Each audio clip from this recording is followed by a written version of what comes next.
Can South Africa happen here?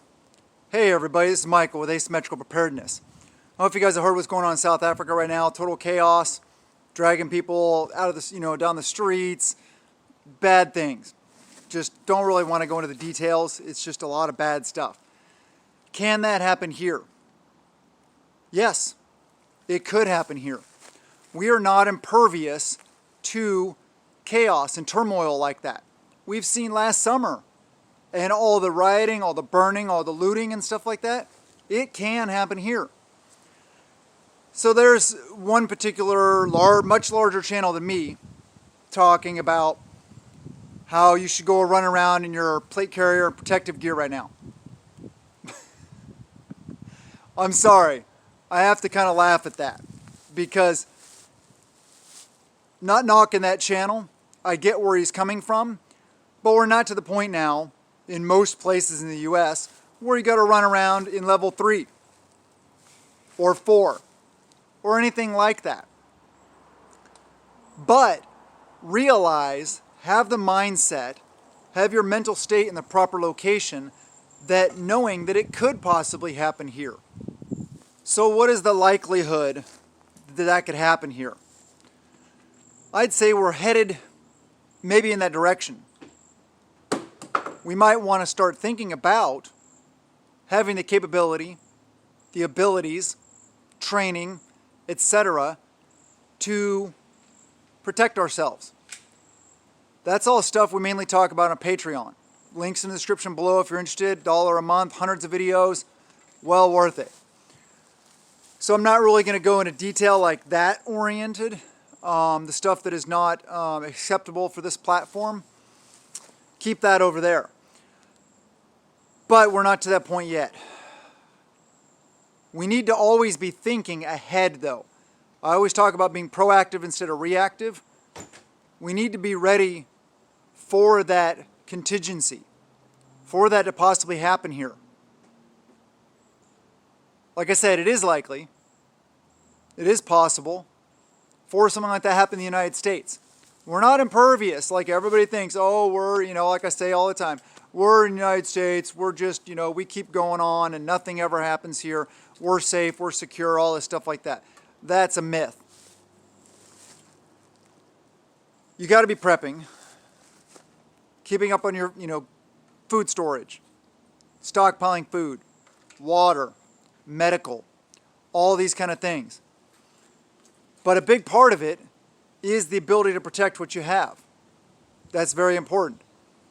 So have that level 3, that level 4 stuff ready to go. Know how to use it, train with it, get used to it, know how to use it properly, know how it works, know how to set it up properly. That's all stuff we talk about on Patreon also, how to set up your gear. Not really going to go into that anymore. The point is, now is the time for situational awareness. You hear the term head on a swivel. What does that mean? Your head spinning around like a crazy person? No. It means using your peripheral vision. It means looking around, being aware of who's around you, what the situation is. What is the tension in the air, the feeling? Is something about to happen? Is something small, growing, and escalating? You may want to get out of there. I get it, the whole sheepdog mentality of wanting to go in there and protect others. I have that mentality. But you also got to think about the situation is, do you really want to put yourself at risk into a situation that you don't necessarily need to be in? When your primary job is to take care of your family, your friends, your neighbors, your mutual assistance group, your team, your tribe, whatever. We don't want to put ourselves in any situations that we don't need to be in. If we need to be there, okay, I get it. If it happens right in front of us and our family's there, yeah, react, protect, do those kind of things. Yes. But don't put yourself in any situation where you don't have to be there. If something is escalating before it really gets bad, just get out of there. But be aware. Watch different news sources, not necessarily mainstream media. We all know about that. If you're here on this channel, I'm sure you know about that.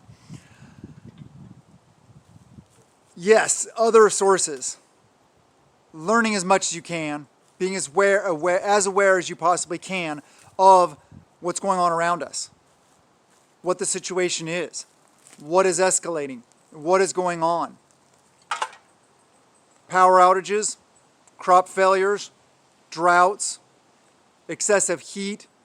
People may have more attitude, maybe more upset, maybe more irritable. The guy's driving, road rage. Keeping a level head is very important.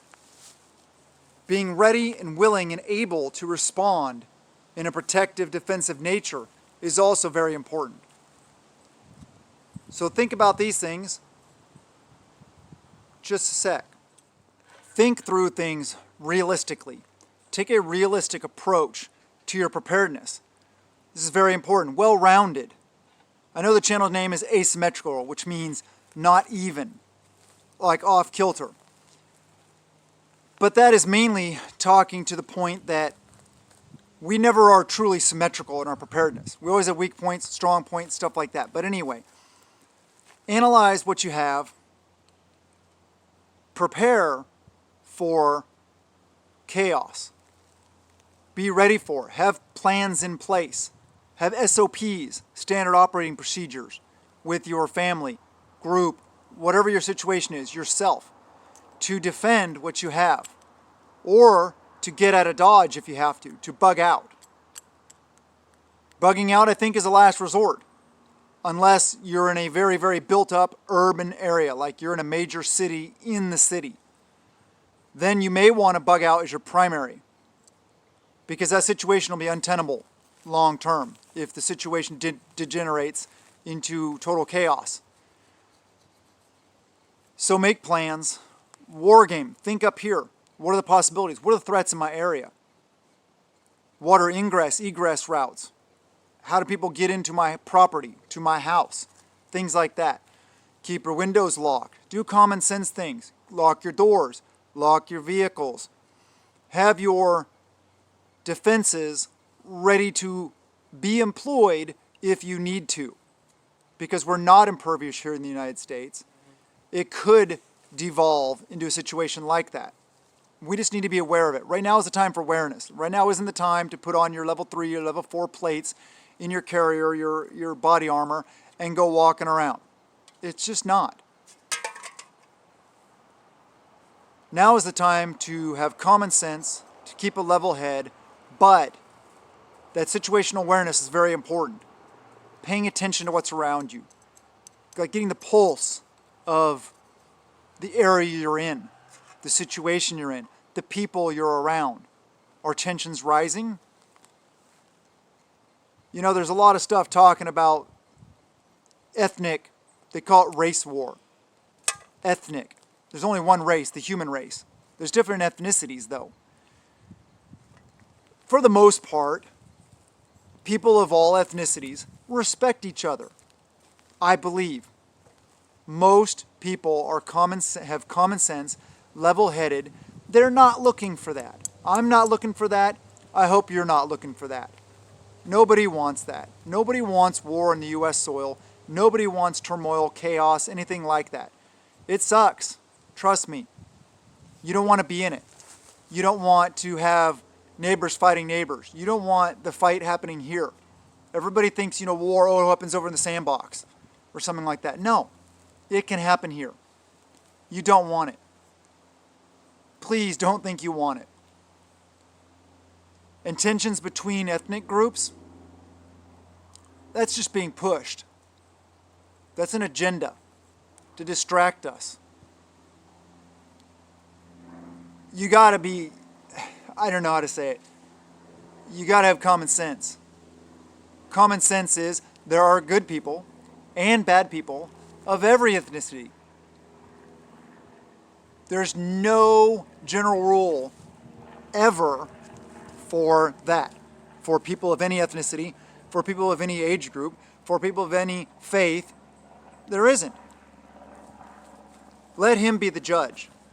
Let us just live our lives good, honest, moral, and ethical lives. do the best we can, and be ready for chaos. Oh, I have to show you this. A little bit picked it for me. It's a little, flowers are important to preparedness. Actually, this one is, because it's a dandelion. Lots of good properties of dandelions. But anyway, I think I made my point. Now's the time for common sense, level-headedness, but it's also time for preparedness. Get out and train. Have a wonderful day. I love you guys, and blessings to you and yours.